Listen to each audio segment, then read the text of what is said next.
I'm Dr. Sanjeev Trehan. I'm a 61-year-old practicing surgeon. The topic for today is near death experience, which I had in January 23. Because of my chest issues and other medical issues, I was admitted in the ICU and remained on the ventilator for a week's time. And after spending 20 days in the hospital, I came back home. I recovered in the next 2 months. And now, 6 months down the line, I'm feeling very good. Today, I'm going to share my near death experience with you people. It was 6:30 a.m. in the morning. My wife and me, both of us, we were standing in front of my friend's house. It was a chilly winter morning with fog all around. My doctor friend, he came out, talked with me, and saw me and said, "Let's go to the hospital. We'll admit you." I was admitted in the ICU, and for the initial 3 days, I was doing well. I was interacting with my friends. I was interacting with my parents. I was interacting with my family members and the staff. And I was eating. And the treating team was thinking of discharging me after 2 or 3 days. But something went wrong on the third night. In the middle of the night, my parameters got disturbed. I pulled out my central line. I pulled out the BiPAP.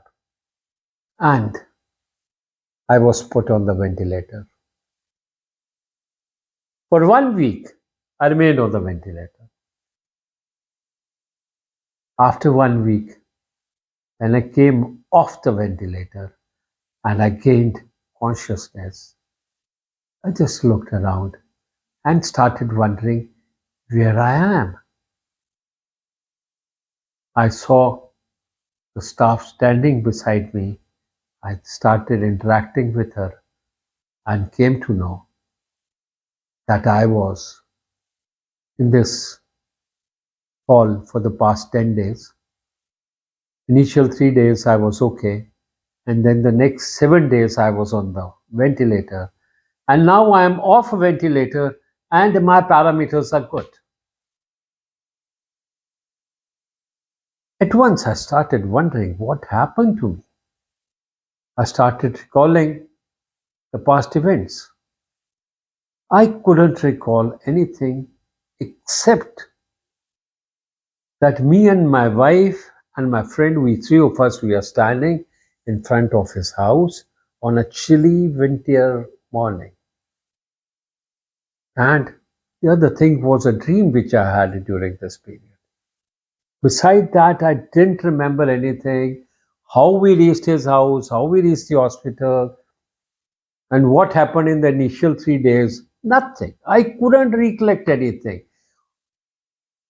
And till date, 6 months have passed. I have not recollected anything. Well, those 7 days of ventilator, nothing, of course, I'll remember, but the initial 3 days also, I don't remember anything, except for a dream. Now, I started wondering that what is going on? What my family must have gone through? What was the reaction of the treating team? How and why the decision of the ventilator? What exactly went wrong? All these things, they started, haunting me. But I was pretty calm and composed. Then gradually the things started unfolding. I was shifted to the room, and after spending another 10 days, I reached home. And during this time, I came to know about everything, what happened with me and my family, and had a good interaction with my friends also. On reaching home, I was in a very tough situation. My legs were swollen and I could not stand up or walk without support. I had to hold somebody like this, and then only I could walk.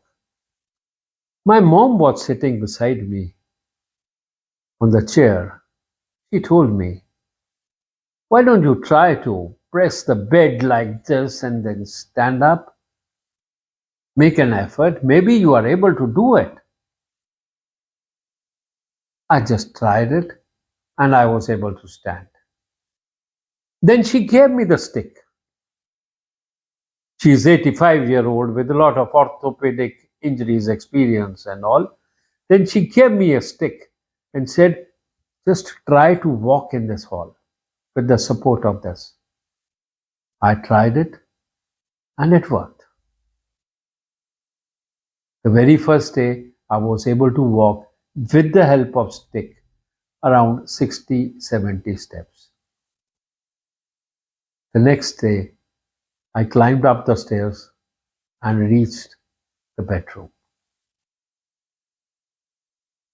Experience and research has proven this thing that recovery is best in your home environment. And I reached my home environment and felt good. Throughout my recovery period, I kept a positive attitude. I've been advising my patients all my life, and maybe the mapping of my brain has also taken place in such a way that remain positive when you are in crisis, especially the health crisis. To fight it out, you need a very positive attitude. If you have a positive attitude, you do wonders.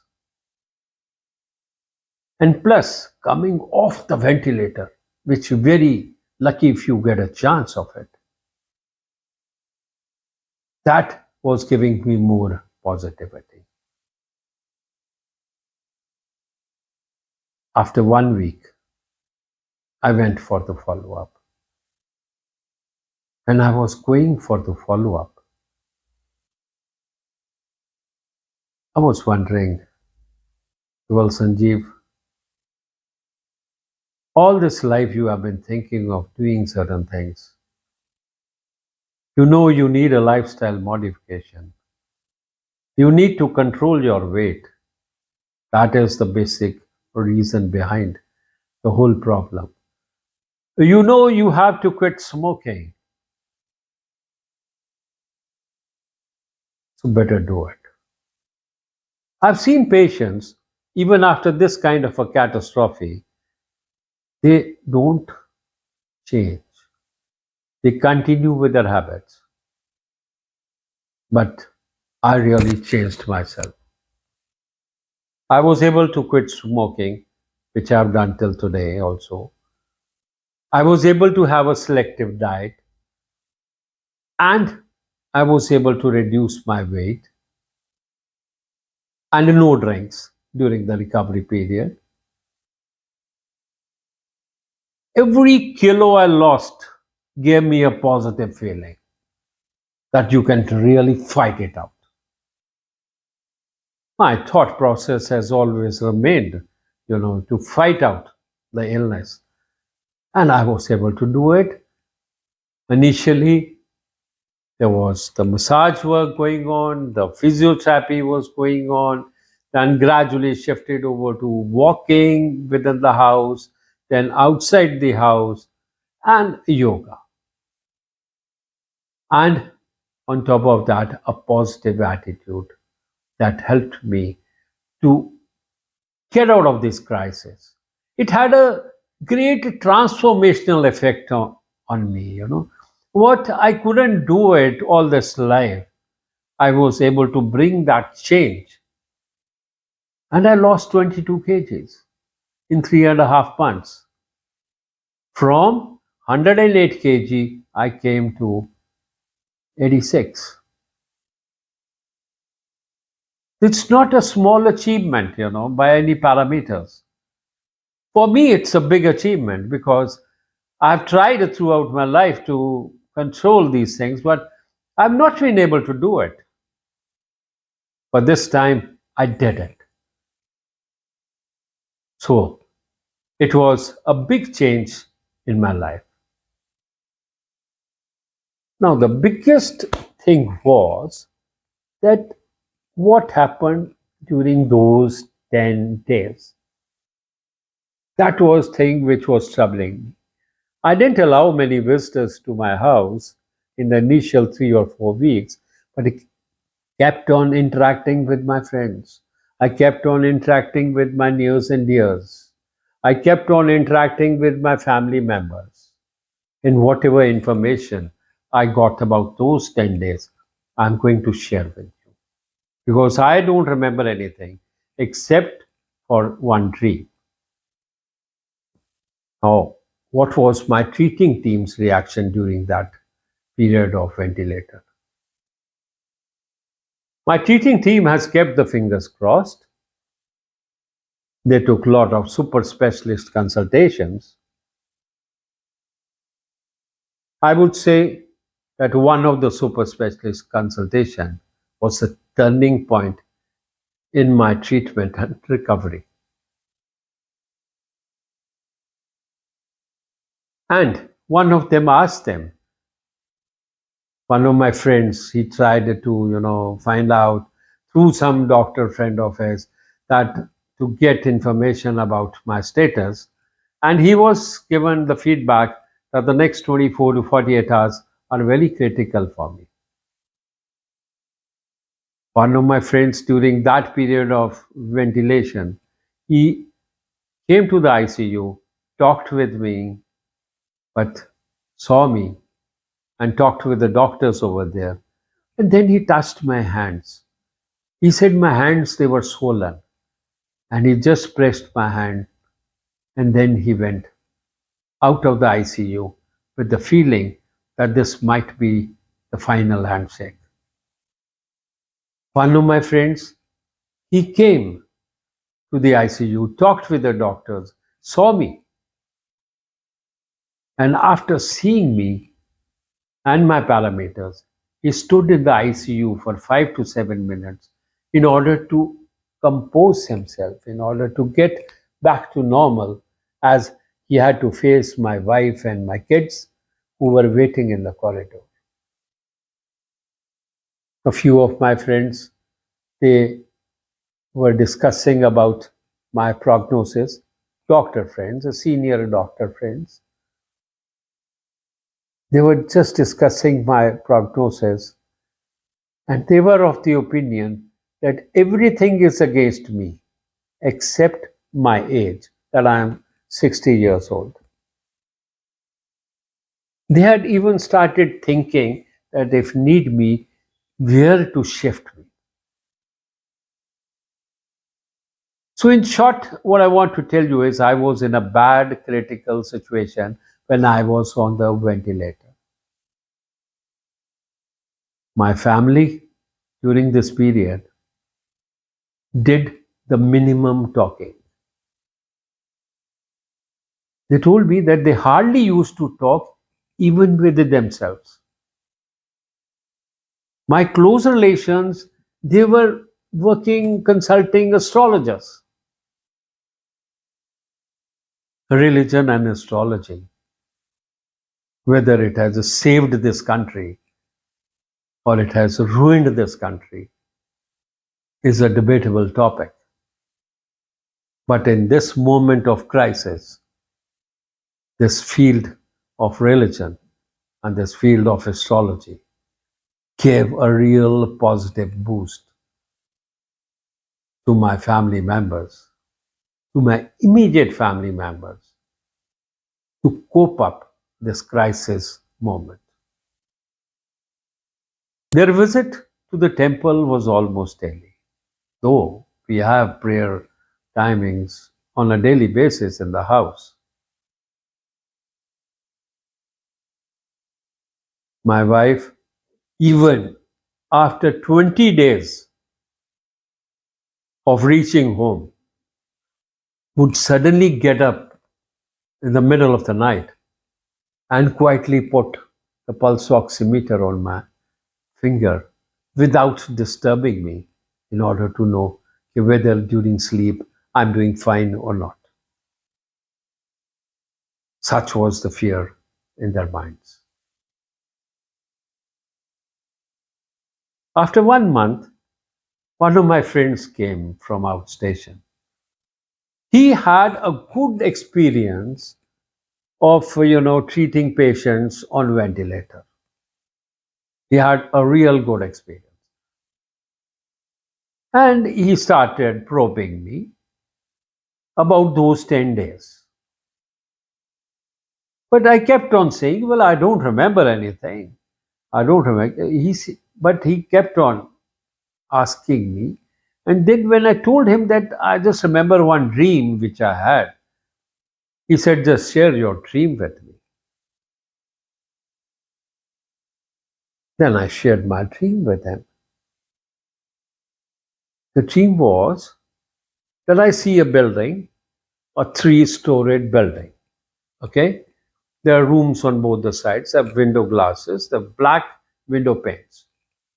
The center portion of that building, around 10 to 15 feet broad, there's a column of snow going right up to the top of the building. And then in the front of that building is a platform of snow in the front courtyard and the area right up to the road. So you can say a column of snow merging into a platform of snow just in front of the house. Rest of the building, there's not even a speck of snow and there's no light. They have black window panes, but all this is white. And I'm seeing, there I am. My body is stuck up in that ice, in that snow, with my face down, wearing a white dress, and there's no life in it. It is still stuck up in the snow. I'm seeing it from here. So, other side, in front of the building, I see another body similarly stuck up in the snow. She is probably a lady and wearing a white dress but having a yellow cloth around her neck. I'm looking at the snow. I'm looking at those two bodies, one of mine, one other one. And suddenly in that snow, around, you can say 7, 8 feet above the ground, strong, light comes out from there. Brilliant light. Such brilliance, I think I have not seen in my life. And from that brilliance, I am seeing a face comes out. And that face, a round face, clean shaven, and glowing. In the background, there's light. And I'm looking at those two bodies, I'm looking at that face, and suddenly he looks at me. He gives a smile and says, he signaled me. He signaled me, push off. And like a snap, the very next second, after doing this sign, that face disappears, the light persists, and the body stand ups, and I'm talking over there and saying to somebody, nobody is there, but I'm saying that I think we should cut the ice with the big scissors, and then this body will also come out. And that was the end of the dream. And after the dream was I don't know in which those 10-day period I had that dream. But this much I know that when I met my wife in the evening, when the ventilator was removed, and I gained conscious somewhere in the evening, when she met me, I told her that this place is very cold. After listening to this dream of mine, my friend said, "Well, Sanjeev, this is not a dream. This is a near death experience." I said, "Okay, I was in a critical condition, I know it. But what do you mean by this near death experience? It's a dream which I had during that period." He said, "No, this is a near death experience. Just check the literature, just check the books. From ancient times, such experiences have been reported." I got zoned, man. What's going on? He left after some time, and then the current topic of my thought process became, now what is this near death experience or an NDE? I started searching on it. I started working on it. Whatever information I could get on this, I tried. And after getting all that information, now I'm going to share it with you. What I concluded is that near death experience or NDE is a definitive entity. Lot of research has been going on this all over the world. It is across cultures, and it is reported from 1800 something. So a lot of research has been done, and now the researchers have concluded that NDA is a definitive entity. Explanations are different. Physiological explanations were there. Then spiritual explanations are also there. It's a complex field altogether. It has been observed that NDEs are 90% of them, they are positive in nature. And people become more peaceful, calm, and understanding. Some people have negative NDEs, 10% of them, and they come out with anguish, with emptiness, and in distress. But these NDEs, negative NDEs, maybe they are underreported, but mostly 90% of them they are positive NDEs. Now, what is the consensus in the literature about the definition of near death experience? They say this happens in critical illness in 10% of the persons. So, whatever who are critical ill, who survive, out of them only 10% have these kind of near death experiences. Not everyone has this kind of an experience. What is the explanation for that? There's no reasoning for it. Initially, it was thought that it is because of low oxygen levels, but later on that proved to be wrong because they found that the number of NDEs were more in people who have, normal oxygen levels.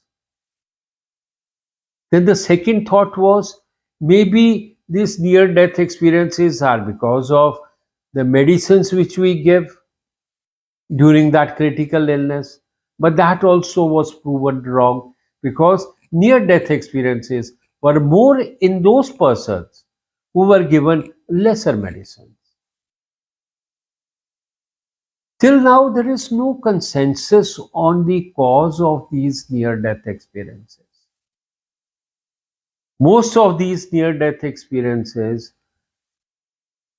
the neuroscience people, they have to say it is, a kind of a multi-sensory integration, and because all these things, they get disturbed during the critical illness, but there is no scientific sound reasoning for it so far. The religious and the spiritual thinking hints towards afterlife. If you see these experiences, what the people have had, they somewhere they hint towards afterlife. Or you can say most of the afterlife experiences, those societies and those people who believe in our afterlife, whatever experiences they have documented, they are similar to these near death experiences. There is a consensus, you can say, all over the world about these NDEs, that there are certain common elements. One is out of body experience. That is, they can see their body from a different perspective altogether. There are examples where people have had interactions with the religious leaders, or they have had interactions with persons who have died previously. And some of them are those examples that they have seen and they have interacted with those persons who had died 3 months back, but they had no idea about it because that person was living in a different town altogether. Some people see as if there's, a tunnel, they are passing through a tunnel, and at the end of the tunnel, they see a bright light. And some people see, just a bright light, and they are telepathically interacting with that bright light. There are examples where people have reviewed, their past events. Some people have even reviewed their whole past life. And the last and the most important point, the element which people say, that is a great transformational change which takes place. Person becomes more spiritual, not religious, more spiritual. He is not afraid of death, and he becomes more compassionate, and he loves his life more than what he used to love before. So these are the changes which come up. This was my experience. Many people have had such experiences which have gone through it. When I read these common elements, I started wondering that my dream almost fulfills the criteria of a near death experience. And that made me feel very differently. That what I was thinking is a dream was in fact an NDE, a near death experience. In the end, I have to say that near death experience is definite entity, and it hints towards afterlife and towards immortality. No scientific basis have been found so far. People have done decades of research on this. In way back in 2011, around 9 million cases have been reported till then in the US research, and still it's going on all over the world. So if you have any such stories, any such information, kindly share it in the comment section. And if you like it, then please share it with your friends so that the knowledge of near death experience should increase in the society. At least I had no idea about it till I had this experience. So, with these words, I take leave. Thank you for giving me a kind hearing.